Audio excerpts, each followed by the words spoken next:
Hello, English Premier League supporters, Miss LFC supporters. I really appreciate your support in the last 3 months in watching my videos, liking, commenting. All your support is really appreciated. And I haven't done a long video in a long time. I suppose I've only done one, and that was the introduction of myself and why I support LFC. Today's video will be more about A-League, and I did mention in my previous video that I will speak to it a little bit more in the future. So now I think is the right time to speak out about our football culture in Australia, particularly in the Australian A-League, in the professional league. We are currently, I would say, developing, and although it is a professional league, we have some excellent players, excellent coaching staff. There is some struggles though, compared to the English Premier League. So if we want to compare the two are very different. English Premier League, and I'm talking to the people who don't watch football. The people who watch football, you can appreciate what I say, and you may already know this, but English Premier League is very polished. It has a lot of money running it. It is probably the highest league in the world, or one of the highest. And of course, we have other leagues around the world, but A-League, I would say A-League is quite a developing league, like I said before, because it is relatively a newer sport compared to some of the Australian well-known sports like National Rugby League, NRL, rugby union, which is, we do have an Australian team in that, the Wallabies. We also have Australian football, so that's AFL, which is a big part of Australian culture.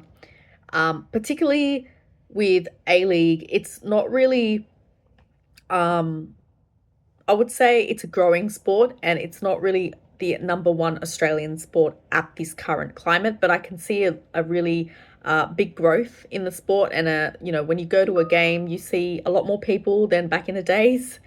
Some of the teams that we have are in New South Wales. We have team in Victoria, so we have teams in Queensland. There is now also a new team which incorporates Auckland, so New Zealand. So New Zealand is now part of the A-League, which is fantastic. And as you may be aware of, Auckland FC had actually won the last A-League season, and that was their first season in the league. So I was really excited about that when I heard about the news. But back in our home soil, there are a number of challenges with A-League at the moment. One being resourcing. So from my understanding, resourcing is a challenge. We don't have enough money sometimes to invest in the right resources or in facilities. Facilities is also another issue. Now, I have posted in one of my shorts, a lovely stadiums across New South Wales. There are a number of other stadiums, but some are very, very developed. Others are like a lot developed but smaller. And I'd like to see the use of those stadiums to full capacity one day, potentially in 10 years' time, when the A-League has developed a lot more.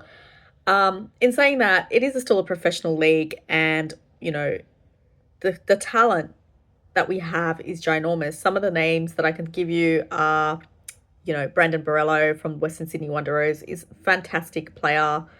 He did go to an Italian league at one point, or European league, and then he came back to the Western Sydney Wanderers, and he's been a key player at the club. Another example is Roy Krishna, who is Indo-Fijian, and he's from, I think, Queensland, and he's, played across different leagues. I believe he's in an Indian football league now, in India, but he did play for the A-League before, and he was a key talent as well. There are a number of key talents. There's one in Adelaide United, Craig, who is fantastic. Lot of talent there. I think he did go to an European league recently, and he's come back to the Australian league to play again. Some of the challenges that I'm seeing is that players are playing in A-League for a set period of time, and it could be a short period of time, and then they leave. They leave for the European League, they leave for some other external league. And the reason why I think that's happening so much is because the A-League underpays.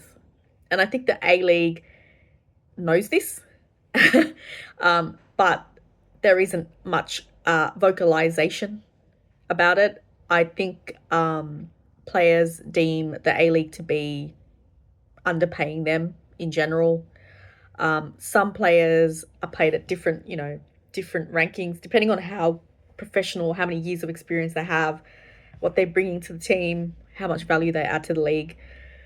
So a lot of the times players just move across thinking that, they get more experience overseas. They're getting paid more, potentially. Sometimes it's a good thing. They cross-skill, they learn a lot of things, they adjust, they have to readjust to a new culture, they learn a lot. But when they come back, either they're really good or they just fall into average. So one thing A-League doesn't do well, in my opinion, is keeping and retaining players into leagues for long periods of time, which is interesting. So it's telling me that players are not happy or not, there's something that's holding them back from staying in A-League. They want to go elsewhere. So one thing I do highlight is pay. The next thing I want to highlight is the culture, the football culture. Now, it's not as big here compared to like UK, compared to Ireland, compared to like South America, the Spanish leagues. Football is still a growing sport here. So the culture that we instill in sport from a very young age is not just always about football, where some countries focus particularly a lot on football and throw a lot of money and resources on the reserve grades or even at school level. So we have a really developing and growing space in that. So I think, a lot of the talent that we have, it's based on existing coaches that we had from previous years, like people who were often players before, and then they go into coaching roles. And these players were potentially in A-League back then, or they went to Europe and they came back and then they land a gig in A-League. The third one is basically, I guess, it comes down to the team level, the club level. So each club operates differently in A-League, and I think that's the same anywhere else, but there is a significant difference to how players are coached. So, for example, if there's a constant changing of staff in one club, that impacts player morality, player strategies, it's always changing. So that's what one thing I noticed about A-League is there's constant change in coaches. There's lots of movement, and some teams for example, in the English Premier League, you have some coaches that have stayed in the club for 10 years, one being Mr. Ferguson in Manchester United. He's been there for so long, and then he retired. We don't have that in A-League. A-League, so to speak, has constant staff movement, and it can be confusing. It can be confusing for players, but there's also a good side to it, because there's always new talent, new strategies, fresh talent coming in. So in my opinion, A-League is still developing, and it's not really quite as established as English Premier League, as an example. And I think we need to focus on building that to a developed stage, to a point where players from Europe, players from around the world want to come to A-League and want to play and stay in A-League games, want to live in Australia. So it'll be interesting to see how this forms in the next 2 to 5 years, and see how, leadership and management work this out, and company club boards and things, where the money gets invested. Will it be in players? Will it be in facilities? Will it be at the coaching staff? Will it be kept at the top level? So basically would like to see this sport or A-League improve. And it would be great to see that for our new future talent, for our kids in the future, so they can take A-League seriously and not just idolize the bigger leagues like the Champions League or the English Premier League. And they can see A-League as one of the top leagues in the world. I'd like to see that cultural change and shift and our resources being invested into that. And that is my rant for today. Thank you for listening as always, and I appreciate your support. If you are new to my channel, please subscribe.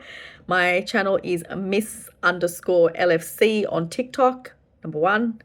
And on YouTube, my channel is simply Miss LFC. So please, please, please like and subscribe. I don't want to be that person, but I am new to the social media world. So anything that you want to write in your comments, if you want to show me your support, that would be really appreciated. See ya.